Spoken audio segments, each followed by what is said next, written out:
Bonjour, c'est Jules Lavie pour Code Source, le podcast d'actualité du Parisien.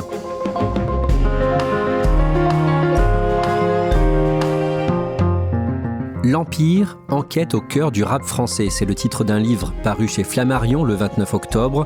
Livre qui dévoile les coulisses du milieu du rap, le style de musique le plus écouté aujourd'hui en France. Ce livre décrit la montée en puissance du rap et il dénonce l'influence néfaste du grand banditisme sur ce secteur de l'industrie musicale. De nombreux rappeurs sont notamment victimes d'extorsion de fonds. 2 des 3 auteurs de L'Empire sont les invités de Code Source aujourd'hui. Paul Deutschmann, rédacteur en chef du média Africa Intelligence, et Simon Piel, journaliste au Monde.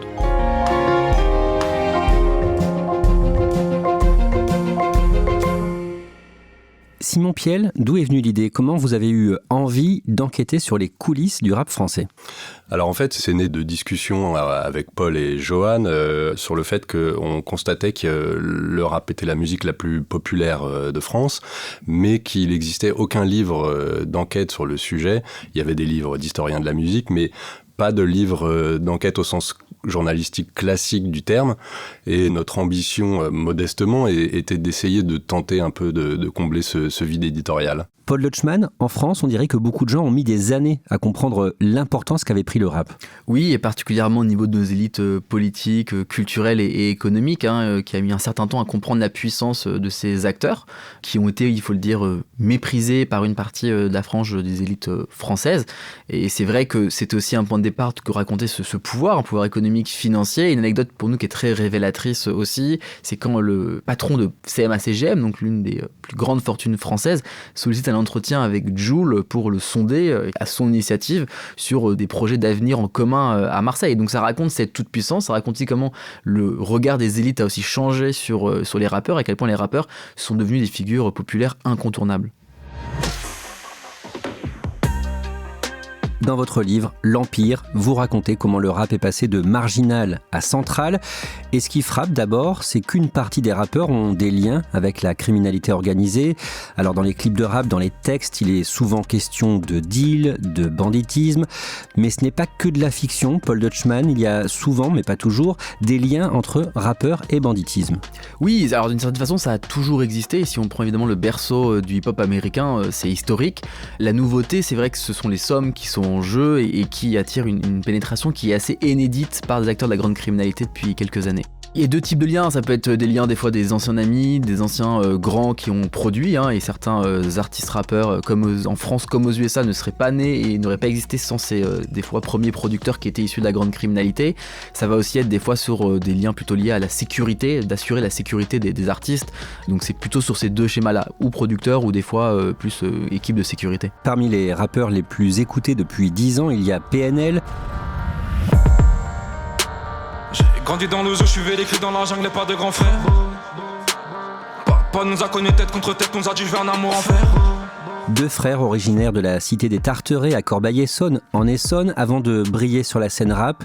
L'un des 2, Tariq Andrieux, alias Ademo, a fait 3 années de prison au début des années 2010 pour trafic de stupéfiants. Le père de ces 2 rappeurs faisait lui-même partie du milieu du grand banditisme. Les 2 frères ont parlé de lui à plusieurs reprises dans leurs textes. Il s'appelle René Andrieux. Simon Piel, qu'est-ce qu'on sait sur lui et sur ce qu'il a fait à l'époque ? René Andrieux, c'est une figure de Corbeil-Essonnes et du quartier des Tarterets d'où viennent les 2 frères.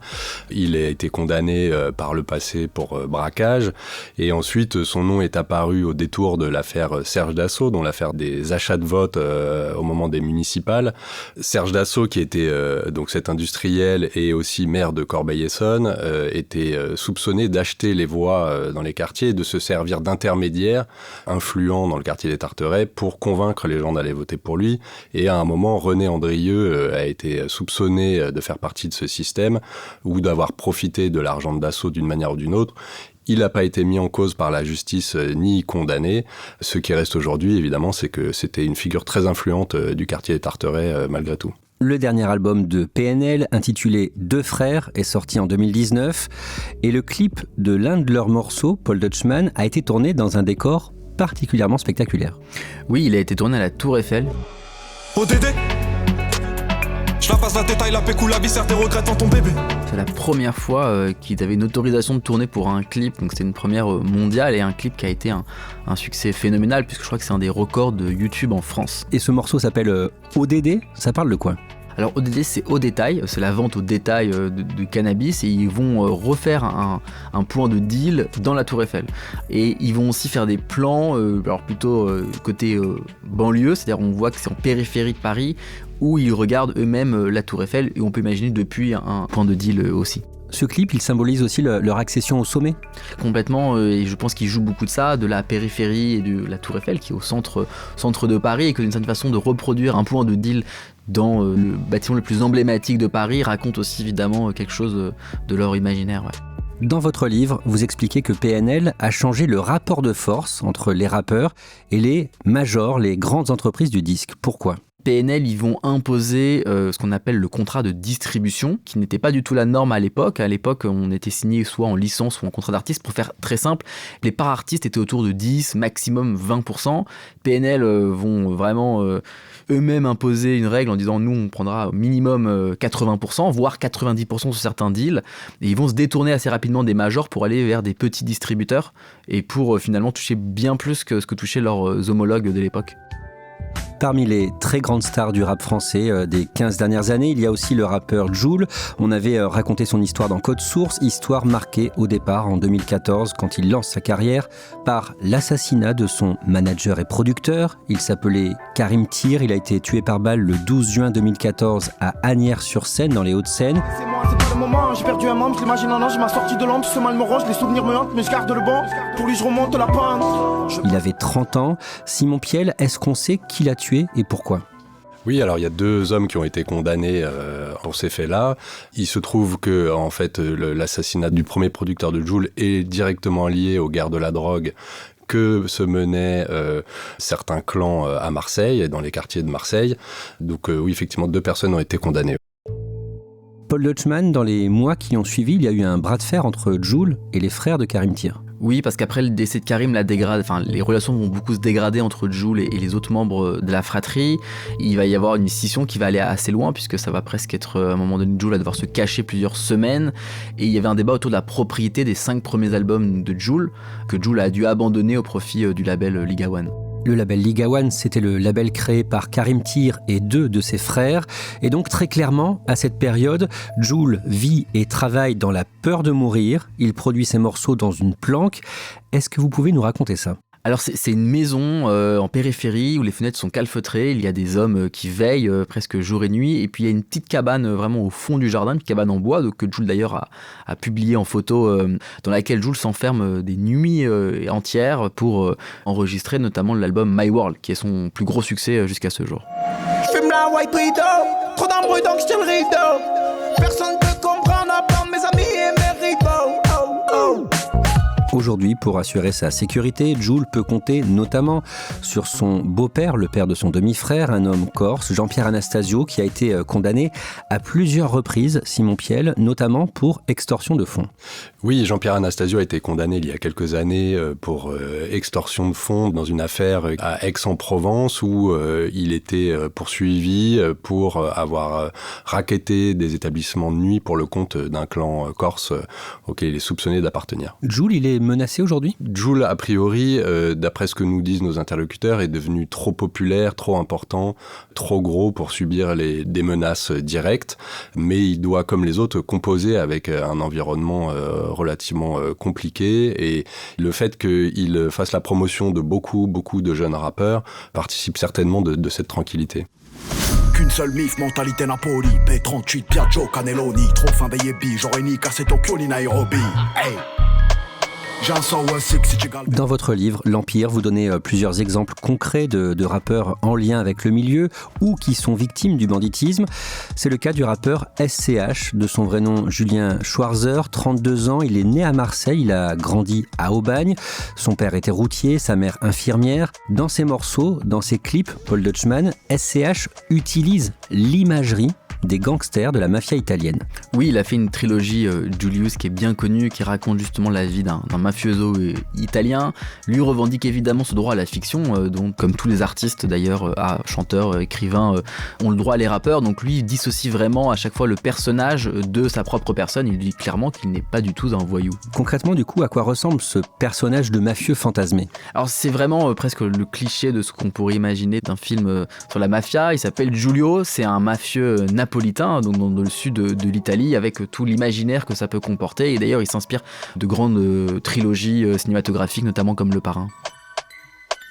En 2020, comme beaucoup d'autres rappeurs de Marseille et sa région, à l'invitation de Jul, il participe à un album collectif intitulé 13 organisés, le nombre 13 bien sûr comme les Bouches-du-Rhône, avec le tube Bande organisée. Oui, m'a gâté. RS4 Grinardo, bien sûr qu'ils m'ont raté. Bien sûr. Soleil dans la bulle, sur le Prado, Shifter Pro. Plus de 500 millions de vues au compteur, rien que sur YouTube. Oui, c'est un tube, je pense un des plus grands tubes du rap français ces 10 dernières années. Jul avait réuni, je crois, presque une centaine de rappeurs marseillais dans le cadre d'un projet qui s'appelle 13 organisés, qui a notamment rendu populaire SCH, mais aussi d'autres rappeurs de la cité phocéenne. C'est Marseille, bébé.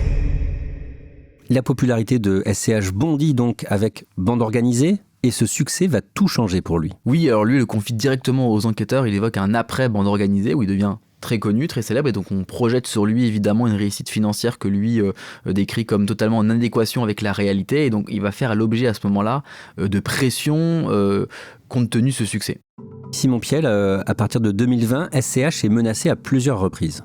À partir de ce succès, en fait, il fait l'objet d'un certain nombre de propositions de sécurité, mais qui sont en fait des propositions mafieuses qu'il a peu loisir de refuser. C'est des coups de pression, c'est des intimidations. Pour résumer, comme dit le rappeur Fianso, on inquiète, on rassure, on facture.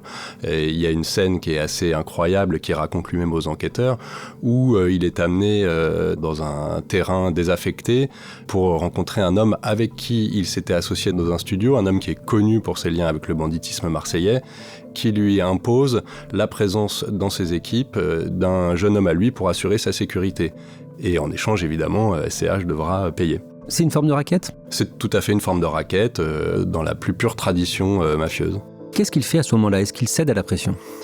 Il n'a pas vraiment d'option, en fait, parce que SCH n'est pas un gangster, donc il doit, comme les autres, essayer de composer avec ça pour éviter que, in fine, les voyous s'en prennent à lui. Et en tout cas, il prend des mesures de sécurité. Il prend des mesures de sécurité. Avec son manager, ils font en sorte de réserver leur Airbnb au dernier moment, sous de fausses identités. Il s'habille comme un civil classique et pas à la mode comme on peut le voir sur scène. Il change régulièrement de véhicule pour pas qu'on puisse identifier la voiture dans laquelle il se trouve. Il le résume lui-même, on vit comme des malfaiteurs en cavale alors que nous sommes des artistes. Mais en apparence, tout va bien. Pour SCH, ses morceaux cartonnent. Il collabore aussi avec des marques de luxe qui s'intéressent de plus en plus aux rappeurs. Le 2 mai 2024, il donne un petit concert privé à Marseille, un showcase, à la fin d'un défilé Chanel. Oui, Chanel veut absolument illustrer Marseille et assez naturellement, le choix d'SCH devient presque un choix naturel. Il sera au défilé, il va reprendre des défilés, puis il fera un showcase pour toute l'équipe Chanel sur la terrasse du musée des cultures méditerranéennes, le MUSEM. Quelques mois plus tard, dans la nuit du 26 août 2024, à la Grande Motte, la voiture dans laquelle SCH était censé se trouver, de retour d'un autre concert, est prise pour cible. SCH a donné quelques heures plus tôt un showcase dans une boîte de nuit. Lui est rentré un peu plus tôt et dans une autre voiture que celle qui était prévue pour lui, mais des amis à lui sont restés. Au moment de rentrer à leur hôtel, au milieu de la nuit, ils sont visés par des tirs de Kalachnikov sur la route. À son bord, 4 personnes qui ouvrent le feu sur un second véhicule. Les tirs tuent sur le coup le passager et blessent grièvement le conducteur à l'épaule. Et c'est un fait tragique puisque un homme de l'entourage de SCH décède sur place et un deuxième est grièvement blessé. On sait où on en est de cette enquête ? Alors l'enquête a avancé et aujourd'hui plusieurs personnes sont mises en examen par la juridiction marseillaise. Parmi ces personnes mises en examen qui sont soupçonnées d'avoir participé à cette attaque figurent plusieurs membres de la DZ Mafia. La DZ Mafia, du nom de cette organisation criminelle marseillaise qui domine aujourd'hui le paysage du milieu phocéen. Aujourd'hui, comment vit SCH ? Dans quelles conditions ? Alors SCH aujourd'hui il vit loin de Marseille, il vivait déjà loin de Marseille avant cet épisode de 2024, il a pris ses distances et il vit, comme il le raconte aux enquêteurs, presque clandestinement, c'est-à-dire que les déplacements sont millimétrés, souvent sécurisés. Il a eu par ailleurs une protection policière pendant plusieurs mois après l'épisode de la Grande Motte. Il y a un autre cas marquant au sujet duquel vous avez fait des révélations dans votre livre, c'est celui du rappeur Maes, Walid Georget pour l'état civil. En décembre 2021, en Seine-Saint-Denis, à Sevran, dont il est originaire, 3 véhicules, dont 2 4x4 Mercedes qu'il comptait utiliser pour un clip, ont été incendiés. Et quelques semaines plus tard, en janvier 2022, l'un de ses proches est visé par des tirs, toujours à Sevran. Depuis fin 2021, Maes est parti vivre à Dubaï. Paul Dutchman, d'abord, pourquoi Dubaï ? Alors Dubaï, c'est une ville aujourd'hui qui suscite évidemment beaucoup d'intérêt, pas que des rappeurs, en fait des nouvelles fortunes françaises et d'ailleurs. C'est une ville qui à la fois est déjà ultra sécurisée, c'est-à-dire qu'il y a très peu de chances de se faire agresser à Dubaï, il y a des caméras partout, c'est un état où le moindre petit larcin peut être très sévèrement puni. Il y a aussi un cadre financier assez attrayant pour les sociétés, les impôts sur les entreprises sont sans commune mesure avec la France, donc c'est un cadre qui intéresse beaucoup de nouvelles fortunes. Et d'un mot, à Dubaï, il y a aussi plusieurs membres du milieu qui se retrouvent dans certains cafés de la ville. Ça a été très bien documenté par beaucoup de confrères. Il y a en effet beaucoup d'acteurs issus de la grande criminalité qui ont trouvé refuge à Dubaï et de groupes criminels sud-américains, italiens, irlandais. Pour le coup, il y a en effet un carrefour de nombreuses figures du trafic international à Dubaï. Simon Piel, d'après vos informations, la justice soupçonne Maes d'avoir cherché à se venger à distance depuis sa résidence de Dubaï. Oui, aujourd'hui, il y a plusieurs enquêtes en cours à Paris sur ce sujet et les éléments policiers recueillis à ce stade laissent penser que Maes, effectivement, aurait cherché à atteindre les gens qui cherchaient à le racketter à Sevran en commanditant tout simplement des assassinats et en recrutant des tueurs à gages à Paris. Et dans cette affaire, il y a eu des morts.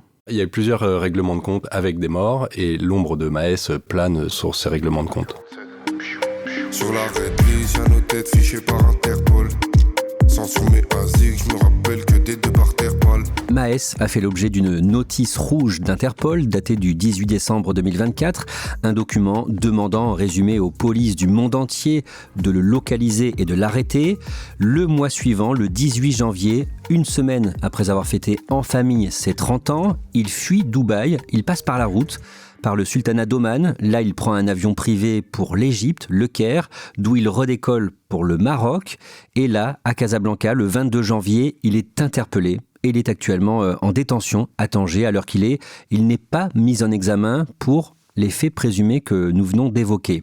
Maes a réservé son dernier coup de téléphone à un poids lourd du rap français, Gims, qui est installé au Maroc. Oui, Gims est installé au Maroc depuis 7 ans et il a une proximité notamment avec Sa Majesté Mohamed VI. Il a ce qu'on appelle des entrées au palais et donc on suppose qu'il voulait à ce moment-là que Gims puisse mobiliser son entre-gens au sommet de l'État marocain. Gims, d'un mot, on sait pourquoi il vit à Marrakech ? Alors, de ce qu'on nous dit, nous, c'est plutôt pour des raisons fiscales. C'est pas le seul rappeur. Il y a beaucoup de rappeurs qui se sont exilés au Maroc, où on parlait tout à l'heure de Dubaï. Donc, c'est essentiellement pour des raisons fiscales.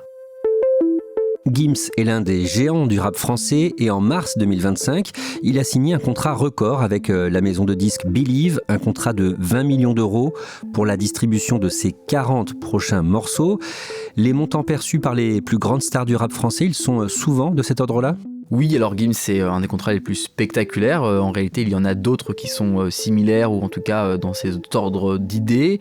C'est une explosion. Depuis 2022-2021, les contrats ont été multipliés par 3, 4, voire 5 pour certains artistes. Et un album peut atteindre sans problème aujourd'hui 7 à 8 millions d'euros pour un album. Simon Piel, ces montants, c'est aussi une donnée du problème, ça attire forcément la grande criminalité ? Oui, il y a toujours eu des porosités entre le milieu du rap et celui de la criminalité, mais les montants évoqués par Paul à l'instant suscitent inévitablement beaucoup plus de convoitises, d'autant plus qu'aujourd'hui, la lutte contre le narcotrafic se muscle et que pour les organisations criminelles, l'idée d'aller racketter un rappeur peut être considérée comme quelque chose d'un peu moins risqué.